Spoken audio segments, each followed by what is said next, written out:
Yeah, I just wanted to make a video about, well, nature,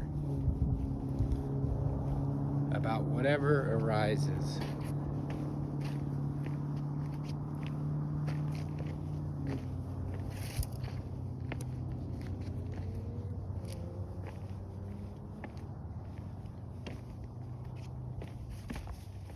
I think everybody reaches a point in their life where they just get entirely fed up. And there's one of two paths you can take. You can just medicate, distract, avoid, stay busy, or you can sit there and begin to ask, well, what's going on, for one? And I remember I asked this fundamental question. Well, I was like, who am I? Because, I realized that we're all going to die. I was like, that fucking sucks. We just come here and then live for a while and then suffer and fucking die, And for the better part of my life, I was so preoccupied with just the sensory world that I wasn't asking deeper questions. I don't know. And then I had a situation where my brother, there's substance abuse in my family, and my brother, he used a lot of drugs, as I have. And he got so bad that he had mental illness, schizophrenia. I mean, basically he just had a lot of trapped distortions in his mind and body, or wherever they're held at. I don't know. And he ended up taking his own life. He ended up laying down under a train, the tracks in Salt Lake City, the tracks was going like 80 miles an hour and just completely just obliterated him, And he went out like he was feeling, it was intolerable. And I think that a lot of people get like that just normally from normal day-to-day life, but his situation was most definitely an extreme, but it really affected our family, and it made me ask deeper questions, like, who am I? What is death? And the funny thing is all this deep yearning to find answers led me, through prayer too, and really my desperation, just absolute desperation. It's like I stopped medicating myself, I stopped numbing myself, but there was still this tinge of sadness, just the fact that life kind of sucks sometimes, and so I started to ask these deeper questions of who I am, and that led me to a lot of beautiful books and spiritual teachers, led me to A Course in Miracles, The Way of Mastery, Eckhart Tolle's books, Conversations with God, with Neil Donald Walsh, and it started to, I just started to really why am I so miserable, Why am I so miserable? And the first thing I have to accept is that I'm doing it, I'm doing it to myself, essentially. I have to take accountability and responsibility for why shit sucks. And then I have to just be with what is, And today actually kind of sucks. I just was with this girl, and this beautiful girl, and she broke up with me, after a couple months, and it's sad when you give someone a part of yourself and then they just bounce out on you. There's it's like, that's a mini death, really. And the funny thing is like, I have a meditation teacher. He says, meditation is practicing your own death, because we're not. You know, yes, we experience death, but I don't believe that there is death. I believe that there's just a transition into something else, you know. But it's these, so I started to ask myself these deep questions, and I'm so thankful for these teachers. See, what I was like too is I was like, where are all the Christ-like beings on earth, right? Yeah, there was Jesus Christ, and he did all this healing and all this stuff, you know, and I'm like, well, it's not just him, you know. Where are all these other beings at that have miraculous abilities of healing and just basically like being restored, having my mind renewed? And I've been on a search for a while. Really, I mean, it's an inside job, but I still like the relationship that we have with each other and the ability to affect profound change in each other. That's something that I've always been fascinated with. I love like the guru-disciple relationship, you know, like the relationship between a master and a student, you know, of wanting just basically to transcend the limitations that we impose on ourselves. And so yeah, you know, with my brother, the funny thing is too, is like how it happened in our family is so tragically, you know. And but I found this thing through prayer where I could connect to my brother through my heart, you know. And he wasn't that far off, and he isn't that far off, because I know. So the heart is the unified field of consciousness. It's where everyone is one. It's oneness, you know. It's like if you want to, that's why you see the pictures of Jesus, right, with a bleeding heart. Connect to the heart. That's how fucking simple it is, you know. It's so funny too, because spiritual principles and spiritual wisdom, it's like very basic common sense. It's like opening up the heart chakra, you know, opening up this vast inner being that is inside us. And I know this because I've had experiences of this, I call it's love light. Look at that rock. Isn't that rock cool? Beautiful rock. I call it love light because that's what it is. It's love and it's light. And when you know it, you know it. You feel it, you know.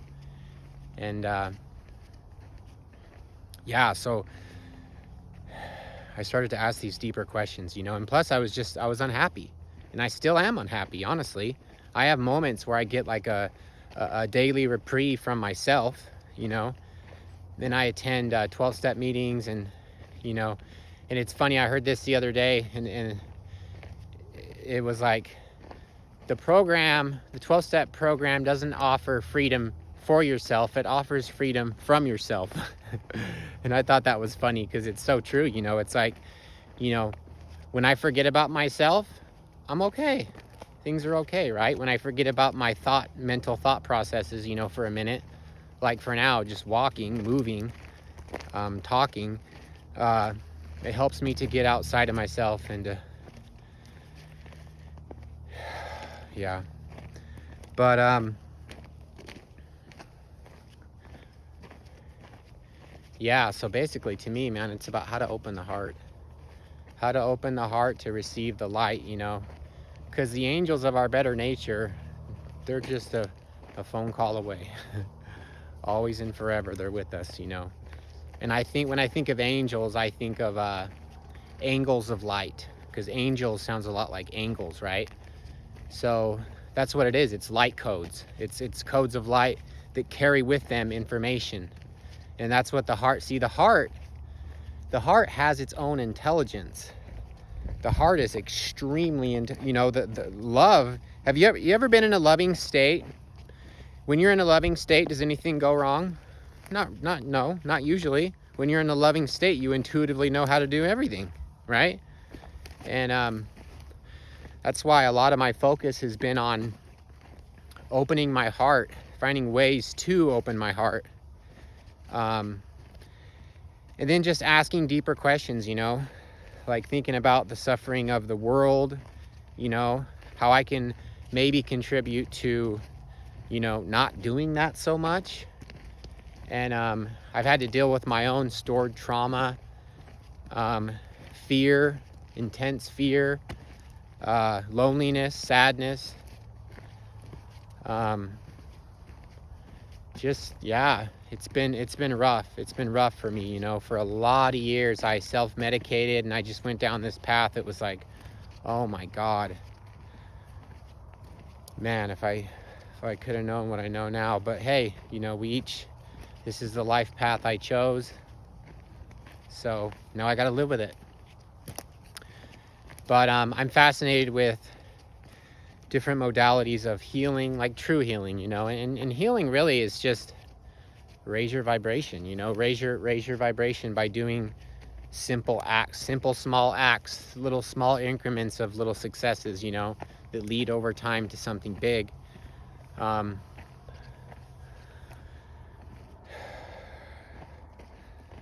Yeah, life's a fucking trip though, isn't it? My God. Sometimes it's great and sometimes it just sucks. I have kind of a heavy heart now. Like I said, I was with this girl. What was beautiful is like, I've always been so fucked up in my past. We're talking like, you know, 7-8 years ago, where I couldn't even really connect to myself or a relationship in a more, in a divine state, you know, through the heart. And I was able to do that with this particular girl a few times. And in my heart, I kind of knew that I was kind of getting myself into trouble, but I did it anyways because I was kind of lonely and it felt good to have the presence of a woman, you know, and not even just the sex, but the actual just love that we share between each other, you know. Anyways, we had this moment a few times where both of our hearts opened at once, you know, and we got to share that love, and it was fucking cool. I call that rising to the Christ, right? Rising, you know, rising a little bit.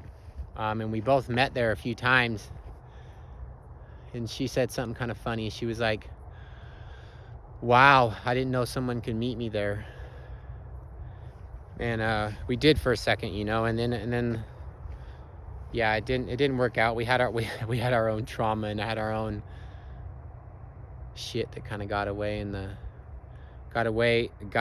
way of something better. But it's all good though, you know. Each relationship teaches a lesson. Honestly, I look back on all the relationships I've been in, and I'm just like, thank you for spending time with me.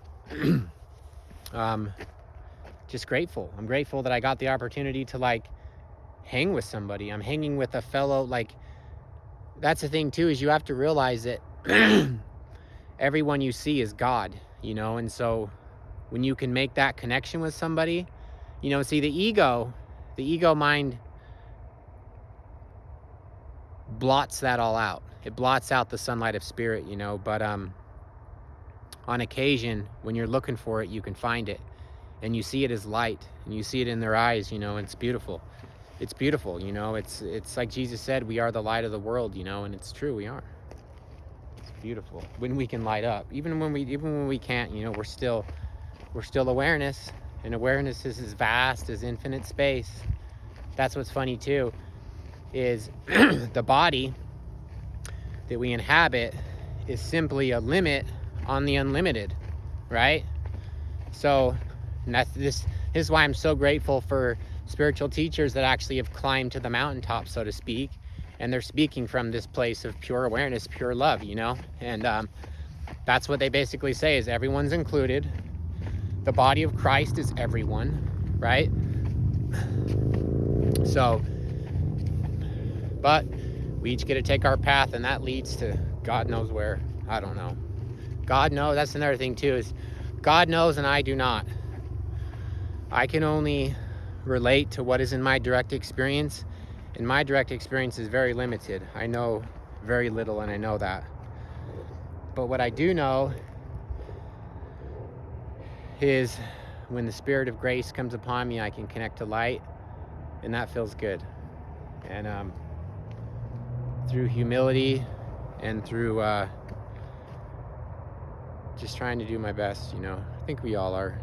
I think everything's working out for good, for sure. But I just wanted to make a video just for fun. I'm bored. I was lonely today, so I wanted to like just reach out, and maybe if you're lonely, this can help you a little bit. Remember, we are the light. Don't let your mind fool you, right?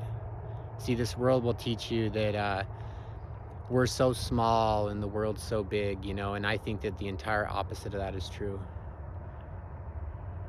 Like I said, our awareness is as vast as infinite space. Just look up at the sky, look up at the stars, and our infinite nature is reflected there, you know.